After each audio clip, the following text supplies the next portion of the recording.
بسم اللہ الرحمن الرحیم۔ گمنام ہیرو کے معزز ناظرین، السلام علیکم۔ آئیے چلتے ہیں کہانی کی طرف۔ کہیں وہ اندر ہی اوندہ نہ ہو جائے، اس سے کہو کہ اندر سے دروازہ بلٹ نہ کرے۔ بات معقول تھی۔ ویرا نے اونچی آواز میں میری ہدایت اس تک پہنچائی اور سامنے رکھے ہوئے خالی گلاس کی طرف متوجہ ہو گئی، اور میں بنے ہوئے باداموں کا ڈبہ کھولنے لگا۔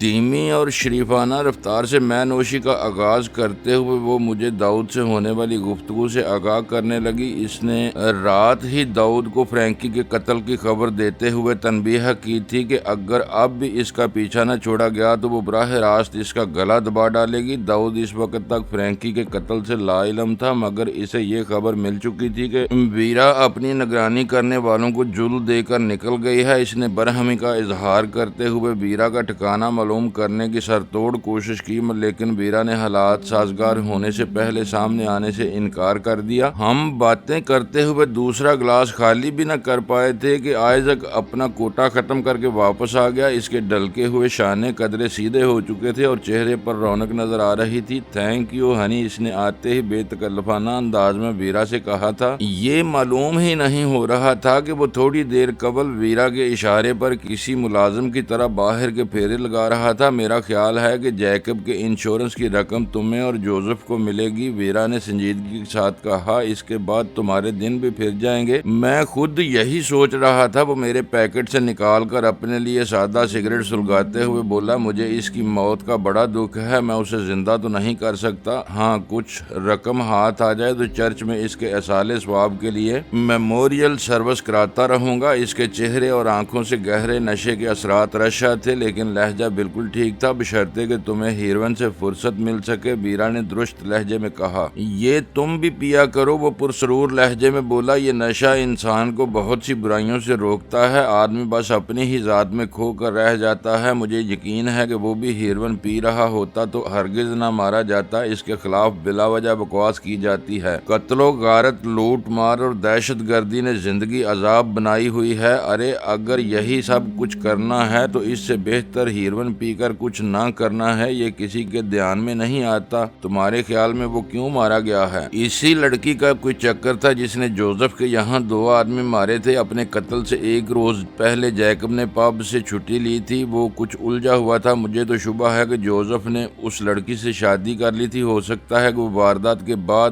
مدد کے لیے جیکب کے پاس آ پہنچی ہو۔ وہ خود ہی اصل موضوع کی طرف آ گیا تھا، لیکن لمحہ بے لمحہ اس پر نشے کی گرفت مضبوط ہوتی جا رہی تھی۔ لیکن پھر گئی کہاں؟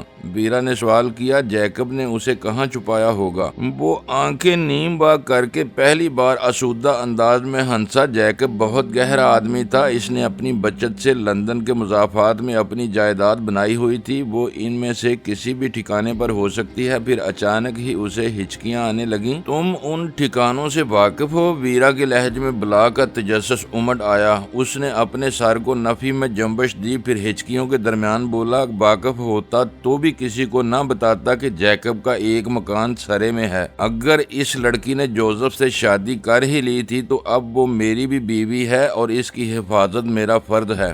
ویرا اپنی کرسی پر آگے سرک آئی اور اس کا ہاتھ پکڑ کر جھنجھوڑتے ہوئے بولی، میں بھی جیکب کے عزیزوں کی خیر خواہ ہوں۔ تم بتاؤ یا نہ بتاؤ، مگر مجھے معلوم ہے کہ سرے میں جیکب کا مکان ہے۔ میں وہاں پہنچ کر لڑکی کی مدد کروں گی۔ اس نے آنکھیں پھاڑتے ہوئے کہا، کس نے بتایا تمہیں؟ میں اس کا کھانا خراب کر دوں گا۔ ہچکیوں کے درمیان وہ کرسی پر بیٹھے ہی بیٹھے جھولنے لگا۔ نہ ذہن اس کا ساتھ دے رہا تھا، نہ زبان، بس وہ اول فول بکنے لگا تھا۔ ہیروئن اور سکاچ کا خطرناک سنگم اپنا رنگ دکھا رہا تھا، لیکن غنیمت تھا کہ کھوپڑی سے آؤٹ ہوتے ہوئے بھی جیکب کے سرے والے مکان کی صورت میں ایک امید افزا بات اس کی زبان سے نکل گئی تھی۔ پھر اس کی آواز مانند پڑتی چلی گئی اور آخر کار وہ کرسی کی پشت گاہ سے ٹک کر بے حس و حرکت ہو گیا۔ اس کے دونوں ہاتھ بے جان ہو کر پہلوؤں میں جھولنے لگے۔ لو یہ تو گیا کام سے، ویرا کے ہونٹوں سے سرسراتی ہوئی آواز نکلی، اور میں ترحم آمیز نگاہوں سے لارڈ آئزک میک فرسن کو دیکھتا رہ گیا، جو دوہرے نشے کے سرور میں شاید ایک بار پھر کہیں حکمرانی کے خواب دیکھ رہا تھا۔ میرے لیے اس وقت لارڈ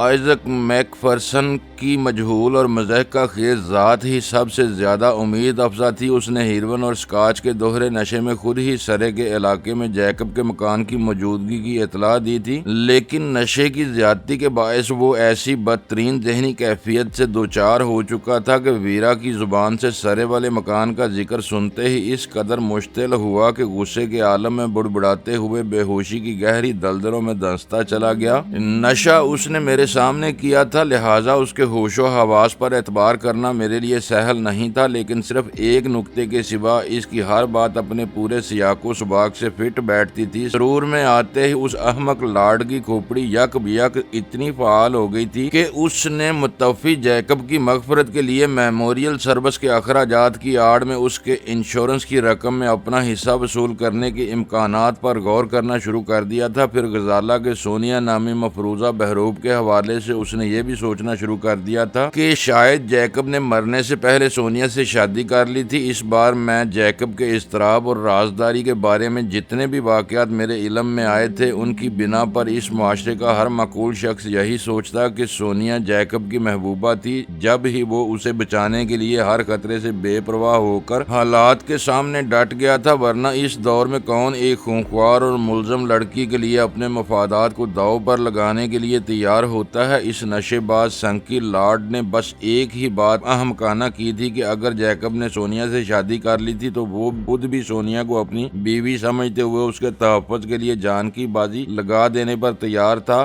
یہ بات وہ بس اپنی رو میں کہہ گیا تھا، ورنہ اس حقیقت سے وہ بھی لا علم نہیں تھا کہ بیوی کے رشتے میں دنیا کے کسی قانون اور مذہب کی روح سے شراکت ناممکن تھی۔ عورت بہتیروں کی ماں ہو سکتی ہے، بہن ہو سکتی ہے، محبوبہ ہو سکتی ہے، لیکن بیوی بس ایک ہی کی ہو سکتی ہے۔ اب وفا اور دغا کا انحصار اس رشتے کی گہرائی پر ہوتا ہے، لیکن عورت کسی ایک بدترین اور ناکارہ شوہر کی بیوی ہوتے ہوئے بھی اس کی موجودگی میں دوسرے شوہر کو قبول نہیں کر سکتی۔ یہ اچھوتا خیال ایک بہکے ہوئے ذہن میں ہی ابھر سکتا تھا، اور آئزک اس وقت مسلمہ طور پر ایک بہکا ہوا نشے باز تھا۔ پھر اسی لمحے میرے ذہن میں عورت کا پانچواں رشتہ بھی ابھرا جن میں شراکت ناممکن تھی۔ عورت بیٹی بھی کسی ایک ہی کی ہوتی ہے۔ نکتہ آفرینی کا سہارا لیا جائے تو دو کی بیٹی ہوتی ہے، یعنی ماں اور باپ کی، لیکن مرد سے رشتے کی بات ہو رہی ہو تو اس خانے میں بس ایک ہی نام لکھا جا سکتا ہے، جبکہ ویرا اس نام سے بھی محروم تھی۔ اس کا وجود اس بات کی دلیل تھا کہ وہ کسی باپ کی بیٹی تھی، لیکن اس کا باپ ابھی تک محض ایک خیال تھا۔ وہ جسے اس منصب کا سزاوار سمجھتی تھی وہ نہ الزام قبول کرتا تھا، نہ پلی پلائی جوان سال بیٹی کو ٹھکراتا تھا، اور اگر ویرا اسی بے یقینی کے عالم میں مار دی جاتی یا مر جاتی تو اس کی شناخت بس ماں کے نام سے ہو پاتی، جو اب اس دنیا میں نہیں تھی۔ دوسری طرف اس کی ماں کی کوکھ تک رسائی رکھنے والا کوئی بھی فرد بلا خوف تردید ویرا کی ولدیت کا دعوے دار بن سکتا تھا، لہذا یہ رشتہ بھی بہت کمزور ہو گیا تھا۔ اس دور میں جب پارسائی دیار مغرب میں ایک بولا بسرا خواب بلکہ کم طریقہ ایک کھلا کھلا اعتراف بنتی جا رہی تھی، پانچواں رشتہ کمزور ہی نہیں بے معنی بھی ہو کر رہ گیا تھا، کیونکہ وہاں قانون ولادت کے جواز سے صرف نظر کرتے ہوئے پرورش کے جواز سے متعلق ہو کر رہ گیا تھا۔ یہ بات اہم نہیں رہی تھی کہ باپ کون ہے، بلکہ دیکھا یہ جاتا ہے کہ وہ کس نے ایک نومولود کو اپنا نام دے کر اپنی گود میں پالا ہے، اور اگر ولدیت کی تہمت کے لیے کوئی بھی نام میسر نہ آ سکے تو بچے یا بچی کو اکلوتے والدین کی قانونی اولاد تسلیم کر لیا جاتا تھا۔ اس طرح سارے رشتے کمزور ہو گئے تھے، بس بیوی ہی ایک ایسی جنس تھی جس میں نہ قانون کسی کی شراکت کو درگزر کرتا تھا، نہ مذہب کسی دخلی کو معاف کرتا تھا، اور دو آتشہ نشے کی دت لارڈ آج تک اس رشتے میں اپنی شراکت کا اعلان کر کے اپنی مخبوط الحواسی کا اعتراف کر چکا تھا، اور اب وہ بے ہوش تھا۔ ویرا رحم امیز نگاہوں سے اس کی طرف دیکھ رہی تھی، اور میں اس مفلوق الحال لارڈ کو ہوش میں لانے کی کسی مؤثر تدبیر کے بارے میں سوچ رہا تھا۔ ویرا نے تشویش زدہ انداز میں آج آئزک کا فضا میں جھولتا ہوا بے جان بازو اٹھا کر اوپر بلند کیا اور پھر چھوڑ دیا۔ وہ بازو ایک جھٹکے کے ساتھ نیچے گرا اور چند ثانیوں تک متحرک رہنے کے بعد ایک بار پھر پہلے کی طرح مجہول اور بے جان ہو کر ساکت ہو گیا۔ یہ مر تو نہیں گیا ہے؟ ویرا تشویش زدہ انداز میں بڑبڑائی۔ میں بے اختیار ہنس پڑا۔ کمال ہے، تم جیسی تجربہ کار عورت ایسی بات کر رہی ہے۔ مرنے والے کے رگ پٹھے اتنے نرم نہیں رہتے کہ فطری انداز میں متحرک رہیں۔ لارڈ صاحب پر نشے کی گرفت ذرا مضبوط ہو گئی ہے، تھوڑی دیر میں خود بخود ہر چیز اعتدال پر آ جائے گی۔ تم ٹھیک کہہ رہے ہو، وہ اضطراری انداز میں بولی۔ پھر اس کا لہجہ مدافعانہ ہو گیا۔ میرا بس چلے تو اسی وقت آئزک سے لارڈ کا خطاب واپس لے کر اسے قید کرا دوں۔ کس قدر غیر ذمہ دارانہ رویہ ہے اس کا، تم بھی خاصی متعصب معلوم ہوتی ہو۔ میں نے ہنستے ہوئے کہا، اگر ہمارے مغل شہزادے چنا چور گرم بیچ سکتے ہیں تو تمہارے لارڈ کیوں مادر پدر آزاد نہیں ہو سکتے؟ لارڈ بھی آخر عام انسان ہی ہوتے ہیں اور کسی اضطراری رو کے تحت کسی بھی وقت کوئی حرکت کر سکتے ہیں۔ وہ سب درست ہے، لیکن اس میں برداشت کی قوت نہیں تھی تو بلا ہیروین اور سکاچ کو یکجا کرنے کی کیا ضرورت پیش آ گئی تھی؟ وہ غصیلے لہجے میں بولی، یہ ایک الگ بات ہے، اس کا لارڈ ہونے یا نہ ہونے سے کیا تعلق ہے؟ تم بلا وجہ مجھ سے بحث کیوں کرنے پر تلے ہوئے ہو؟ وہ غصیلے لہجے میں بولی، تمہاری روایت پرستی بحث پر اکسا رہی ہے۔ میں نے ویرا پر طنز کرتے ہوئے لہجے میں کہا، نہ جانے تم خطاب یافتہ لوگوں کے بارے میں اتنی حساس کیوں ہو؟ میں تو تمہاری ملکہ تک کو عام انسانوں سے ماورا سمجھنے کے لیے تیار نہیں ہوں۔ بس ملکہ معظمہ کے بارے میں کچھ نہ کہنا۔ وہ یک بیک برہم ہو گئی۔ ہرگز نہ کہنا، بشرطے کہ اس کے دم لگی ہوئی تھی۔ میں نے مضحکانہ لہجے میں کہا، نہ جانے تم کیوں انسانوں کو ان کے اصل مقام سے اوپر دیکھنے کی عادی ہو گئی ہو۔ سیاسی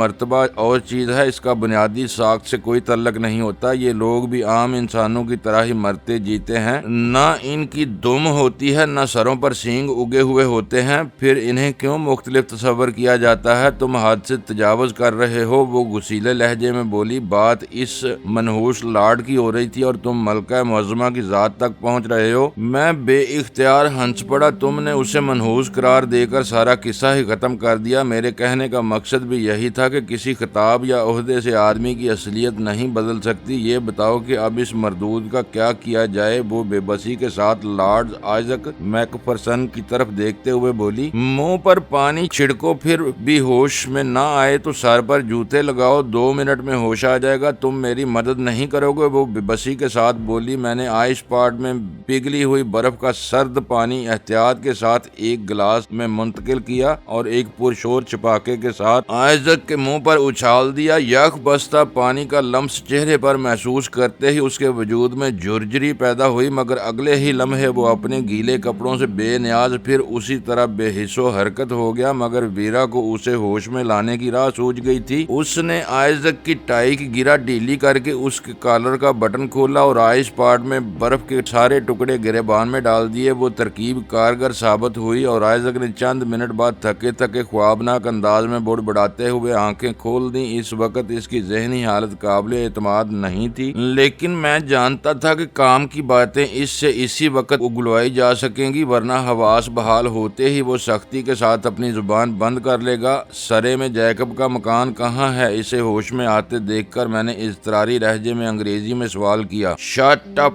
وہ فضا میں ہاتھ لہرا کر گرایا، کسی کا کوئی گھر نہیں ہے، تم خاموش رہو۔ ویرا نے اردو میں مجھے ٹوکا، یہ بدماش میرے ہی قابو میں آئے گا۔ میں نے ایک کرسی پر دراز ہو کر سگریٹ سلگا لی اور ویرا اس کے قریب جم گئی۔ تم بہت ندیدے ہو اور بے صبرے ہو، وہ اس کے استخوانی رخساروں پر ہولے ہولے تھپڑ لگاتے ہوئے کہہ رہی تھی۔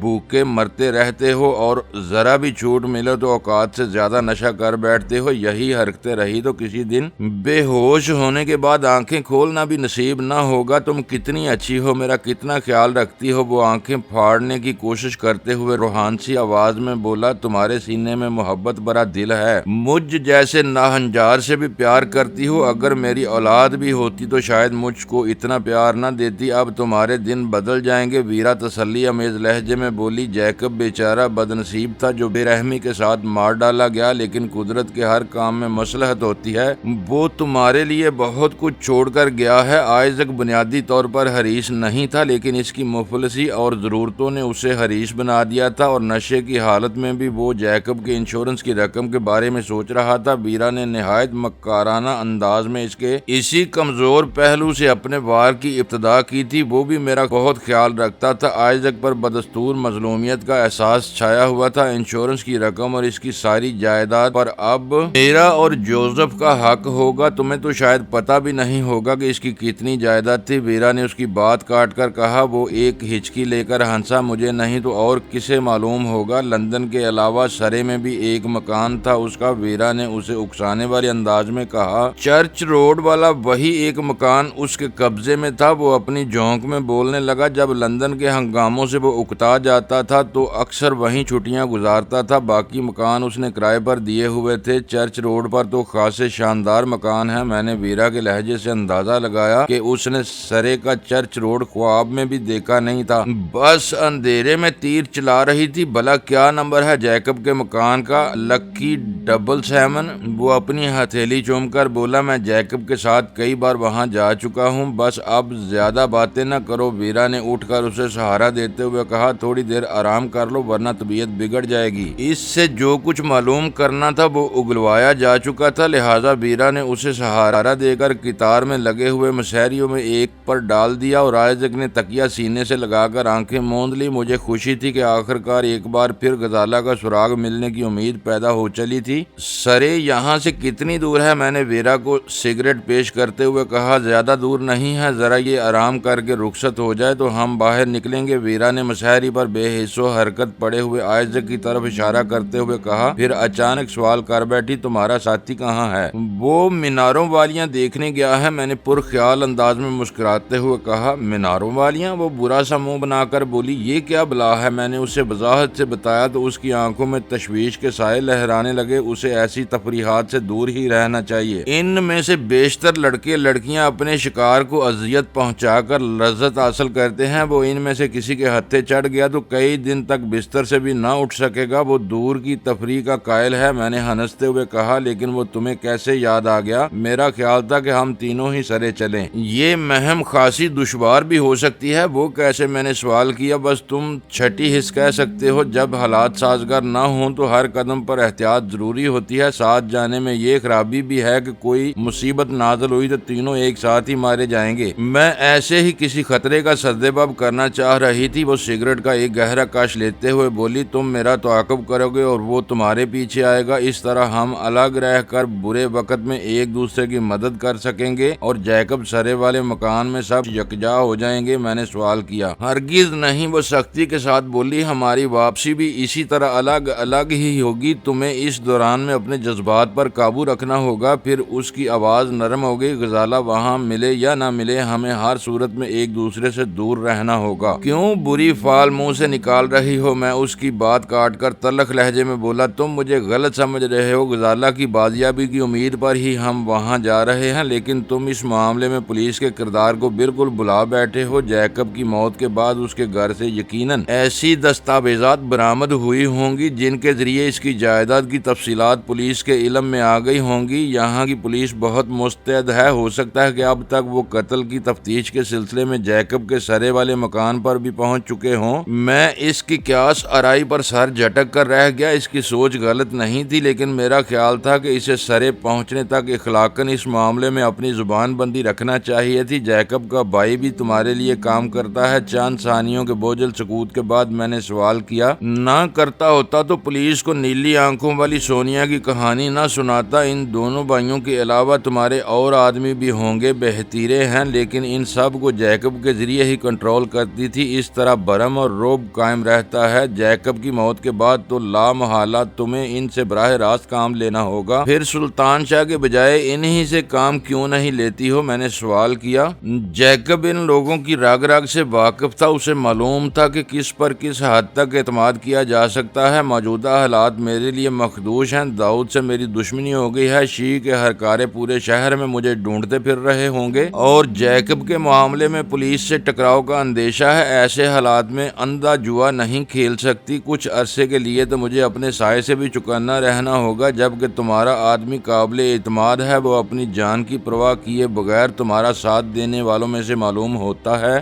جب ہی تم اسے پاکستان سے اپنے ساتھ یہاں لائے ہو، میں اس مہرے کو کسی اور وقت کے لیے بچائے رکھنا چاہتا تھا۔ مجھے محسوس ہو رہا تھا کہ تم شی سے کچھ زیادہ ہی خوفزدہ ہو۔ پاکستان میں تم اپنی خود اعتمادی اور حوصلے کی بنا پر واقعی شوگر کوئن نظر آتی تھی، لیکن لندن پہنچ کر تم اس کا عشرِ عشیر بھی نہیں رہی ہو۔ تمہاری یہ بے اعتمادی ہمیں کہیں بھی ڈبو سکتی۔ پاکستان ہمارا اہم ترین سپلائی سینٹر ہے، وہاں شی کے مفادات بہت محدود ہیں، اسلحے کی کھپت کے لیے ہر سطح پر خود بخود تحفظ ملتا رہتا ہے، لہذا مسئلہ صرف ایک ہی ہے کہ وہاں سے ہیروئن کی سپلائی برقرار رہے۔ وہاں کی مقامی منڈی میں جو کچھ ہوتا ہے وہ تنظیم کے مقامی بڑوں کا انتظامی معاملہ ہے۔ اپنے لمبے چوڑے اخراجات پورے کرنے کے لیے انہیں مقامی منڈی میں بھی مال کھپانا پڑتا ہے، جس کی آمدنی میں سے برائے نام حصہ مرکزی قیادت کو ملتا ہوگا، جبکہ ہیروئن کی اصل منڈی یورپ ہے، برطانیہ اور امریکہ میں ہے۔ یہاں تم شی کی وسعت کا اندازہ بھی نہیں لگا سکتے۔ میری کیفیت کو تم بے اعتمادی قرار نہیں دے سکتے۔ مجھے اندازہ ہے کہ میں یہاں کن خطرات سے دوچار ہوں۔ تم نے دیکھ ہی لیا کہ فرینکی تمہیں امپیریل ہوٹل کی لفٹ سے کس طرح لے گیا تھا۔ اگر تمہارے ستارے ساتھ نہ دیتے تو تم اس وقت کہیں اور ہوتے۔ اگر تم درست کہہ رہی ہو تو تمہیں ٹیوڈر ہوٹل کے اس کمرے ہی میں محصور ہو جانا چاہیے۔ میں نے برا سا منہ بنا کر کہا، کیونکہ شی کا پورا نیٹ ورک تمہارے خلاف حرکت میں آ چکا ہے، اور تم جمی لائٹ کی بیٹی ہونے کے باوجود اس عالمی تنظیم کے سامنے طفل مکتب ہو۔ تم شاید میرا مذاق اڑانا چاہ رہے ہو، لیکن یہ بتا دوں کہ تم جو کچھ کہہ رہے ہو وہ حقیقت ہے۔ میرے لیے بس ایک ہی بات حوصلہ افزا ہے کہ ان میں سے کوئی مجھ پر ہاتھ نہ اٹھا سکے گا۔ میرا راستہ روکا جا سکتا ہے، میرے خلاف ثبوت اکٹھے کرنے کے لیے دن رات میرا پیچھا کیا جا سکتا ہے، لیکن مجھے اس وقت تک ان سے جان کا خوف نہیں ہے۔ جب تک شی کی سپریم باڈی مجھ پر سنگین الزامات عائد نہ کر دے اس طرح، تو تمہارا سرے جانا بھی نقصان دہ ہو سکتا ہے۔ اگر شی کا کوئی ہرکارہ باہر نکلتے ہی تمہیں پہچان کر تمہاری راہ پر لگ گیا تو وہ تمہارا کھیل بگاڑ بھی سکتا ہے۔ میرے پاس کرائے کی کل وقتی کار موجود ہے، جسے اندھیرے میں ڈرائیو کرتے ہوئے میں اپنی وضاقت میں نمایاں تبدیلیاں کر سکتی ہوں۔ لندن میں بہترین عرب عورتیں چہرے پر آنکھوں کے نیچے نقاب لگا کر ڈرائیونگ کرتی ہیں، کسی کو مجھ پر شبہ تک نہ ہو سکے گا۔ پھر میں تمہارا تعاقب کیسے کروں گا؟ ٹیوب یا ٹرین کی بات تو مختلف تھی، تمہارے لیے میں ایک اور گاڑی کا بندوبست کر سکتی ہوں۔ اور سلطان شاہ میرے پیچھے کیسے آئے گا؟ ویرا اس وقت مجھے اپنی ذہنی سطح سے بہت گری ہوئی محسوس ہو رہی تھی، لہٰذا مجھے ہر سوال براہ راست الفاظ میں کرنا پڑ رہا تھا۔ چاہو تو اس کے لیے تیسری کار کا بندوبست بھی ہو سکتا ہے، وہ خوش دلی کے ساتھ بولی، مگر بہتر یہ ہوگا کہ تم دونوں ایک ساتھ سفر کرو۔ سرے پہنچ کر ضرورت محسوس ہو تو عارضی طور پر ایک دوسرے سے الگ ہو کر دوبارہ یکجا ہو سکتے ہو۔ یہ صورت زیادہ سہل اور قابل عمل ہوگی۔ اسلحہ بھی فراہم کر سکو گی؟ میں نے سوال کیا۔ تمہارے پاس فرینکی کا ریوالور موجود ہے، سلطان کے لیے بندوبست ہو جائے گا۔ یہ طے ہو گیا تھا کہ حفاظتی وجوہ کی بنا پر مہم کا آغاز اندھیرا پھیلنے کے بعد کیا جائے گا، لہٰذا میں ویرا کو آئزک کی دیکھ بھال کے لیے چھوڑ کر وہاں سے واپس ہو لیا، کیونکہ مجھے سلطان شاہ کو مطلع کرنا تھا، جو واپسی کے کسی طے شدہ پروگرام کے بغیر شہر کی سیر کو نکلا ہوا تھا۔ سلطان شاہ تھکا ہارا دوپہر کے بعد ہوٹل پہنچا تو میں اس کے انتظار میں اپنے کمرے میں پڑا سگریٹیں پھونک رہا تھا۔ میرے کمرے کا دروازہ اندر سے غیر مقفل محسوس کر کے وہ وہیں جم گیا۔ بڑا ہی عجیب اور غریب پرور شہر ہے۔ آتے ہی وہ ہنستے ہوئے بولا، کیا دیکھ لیا اس شہر میں تم نے؟ چہرے پر خاصی رونق نظر آ رہی ہے۔ میں نے چبھتے ہوئے لہجے میں سوال کیا۔ لوگ بڑے فراخ دل ہیں، محسوس ہی نہیں ہوتا کہ ہم یہاں اجنبی ہیں۔ بس زبان کا مسئلہ درپیش نہ ہو تو اجنبیت کا ذرا بھی احساس باقی نہ رہے۔ ہر ایک عزت اور احترام کے ساتھ پیش آتا ہے، تو کسی ملک میں اس کے برعکس بھی تجربہ ہوا تمہیں؟ میں نے طنزیہ لہجے میں پوچھا۔ میرا تو یہ پاکستان سے باہر پہلا سفر ہے، لیکن لوگوں سے جو کچھ سنتا رہا ہوں وہ اتنا خوشگوار نہیں تھا۔ وہ کہنے لگا، میرے بہت سے جاننے والے تیل کے علاقے میں برسہ برس سے نوکریاں کر رہے ہیں۔ وہاں چند ایک استثناء کو چھوڑ کر ہر غیر ملکی کو حقارت کی نگاہ سے دیکھا جاتا ہے۔ انہیں دوسرے درجے کا ایسا غیر ملکی تصور کیا جاتا ہے جسے اس کی اپنی سرزمین نے ٹھکرا کر ملک بدر کر دیا ہو، اور وہ روزی کمانے کے لیے جھلستے ہوئے صحراؤں کا رخ کرنے پر مجبور ہو گیا ہو۔ شاید تم درست کہہ رہے ہو، میں نے سنجیدگی اختیار کرتے ہوئے کہا، لیکن اس کا ایک بڑا سبب یہ بھی ہے کہ ان ملکوں میں ہمارے ملک سے بڑی تعداد میں غیر تعلیم یافتہ اور نیم تعلیم یافتہ مزدور گئے ہیں، جو اپنے مزاج اور عدم تربیت کے باعث نئے ماحول میں ذم ہونے کے بجائے اپنے گروہوں میں محدود رہنا زیادہ پسند کرتے ہیں۔ اس معاشرتی فاصلے کی وجہ سے ایک دوسرے کے رہن سہن اور طور طریقوں کے بارے میں رواداری پیدا نہیں ہو پاتی اور یہی ساری خرابی کی جڑ ہے۔ میں نے آج ہی یہاں بہتیرے سکھ دیکھے ہیں جو سوٹ پہننے کے باوجود داڑھی اور پگڑی میں نظر آئے نہ انہیں کوئی عجوبے کی طرح گھورتا ہے نہ ان سے تحقیر امیز سلوک کرتا ہے۔ یہ لوگ بھی اتنے فراخ دل نہیں ہیں۔ یہاں آئے دن نسلی امتیاز کے جھگڑے پیدا ہوتے رہتے ہیں۔ بات صرف اتنی ہے کہ یہ لوگ قدرے زیادہ مہذب ہیں، اپنے تعصب کو میٹھی زبان اور نرم مسکراہٹ میں چھپائے رکھتے ہیں، موقع بے موقع اس کا اظہار نہیں کرتے، مصلحت سے کام لیتے ہیں۔ پھر میں برا سا منہ بناتے ہوئے اٹھ گیا۔ لا حول ولا قوت، یہ تم نے کس بحث میں الجھا لیا مجھے؟ میں بہت دیر سے تمہارا انتظار کر رہا تھا۔ معلوم ہوتا ہے کہ ویرا سے دوستی دن بہ دن مضبوط ہوتی جا رہی ہے۔ وہ معنی خیز مسکراہٹ کے ساتھ بولا، تم گدھے ہو۔ میں نے جلائے ہوئے لہجے میں کہا، ویرا کے پاس غزالہ کے سلسلے میں گیا تھا۔ نہ چڑھنے کی ضرورت ہے اور نہ وضاحت کرنے کی۔ وہ ہنستے ہوئے بولا، مجھے معلوم ہے کہ تم وہاں کیوں گئے تھے۔ اگر اس سے دوستی مضبوط نہ ہوئی ہوتی تو وہ ہرگز تمہارے ساتھ تعاون نہ کرتی۔ یہ اہم بات ہے کہ شی سے روپوشی اختیار کرنے کے باوجود اس نے تمہیں اعتماد میں لے کر اپنے ٹھکانے سے آگاہ کر دیا ہے۔ میرے ساتھ اس کی بھی کچھ مجبوری ہے، مجھے غزالہ کی تلاش ہے اور وہ جیکب سے ہاتھ دھو بیٹھنے کے بعد اپنے آدمیوں پر آنکھیں بند کر کے اعتماد کرنے کے لیے تیار نہیں ہے۔ اسے بھی قابل اعتماد ساتھیوں کی ضرورت ہے۔ یہ بڑی عجیب سی بات ہے کہ شوگر کوئن جیسی مکار اور خطرناک عورت اس وقت خود کو تنہا اتنا بے بس سمجھ رہی ہے۔ ایسا تو نہیں کہ وہ تمہارے گرد کوئی نیا جال بن رہی ہو؟ داؤد نے اسے بڑی بھاری چوٹ پہنچائی ہے۔ اس نے لندن آنے سے پہلے ہی شی کے بڑوں کو ویرا کی طرف سے اس حد تک بدظن کر دیا تھا کہ یہاں پہنچتے ہی ویرا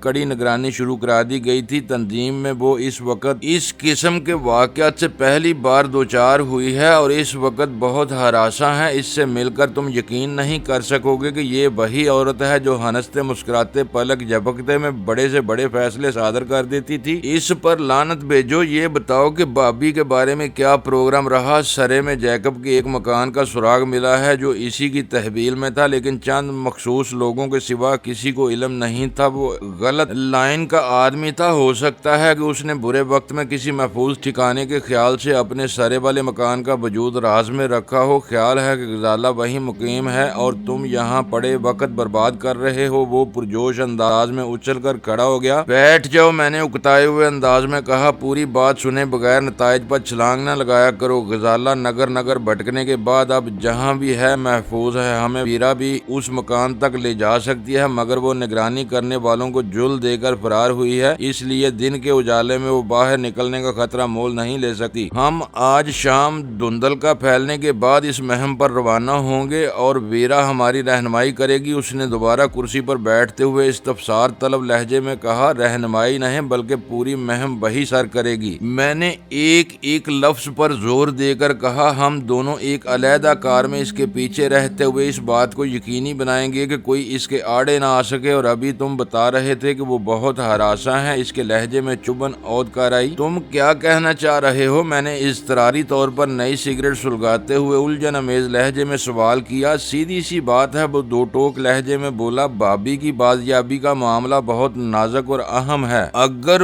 ویرا اس وقت اپنے مسائل کی وجہ سے پریشان اور ہراساں ہے تو یہ مہم اس کے رحم و کرم پر نہیں چھوڑی جا سکتی۔ کسی نازک موڑ پر کیا ہوا، اس کا ایک غلط فیصلہ تمہارے لیے عذاب بن جائے گا۔ معزز ناظرین، لائک کریں، شیئر کریں اور کمنٹس باکس میں پاک آرمی زندہ باد، پاکستان پائندہ باد کا نعرہ ضرور درج کر کے اپنے ملک پر فخر کریں اور پاکستان کی بنیادیں مضبوط کرنے میں اپنا کردار ادا کریں۔ ویڈیو دیکھنے کا شکریہ۔ معزز ناظرین، اپنا خیال رکھیے گا اور ہمارے چینل کا بھی۔ ISI پاک آرمی زندہ باد، پاکستان پائندہ باد۔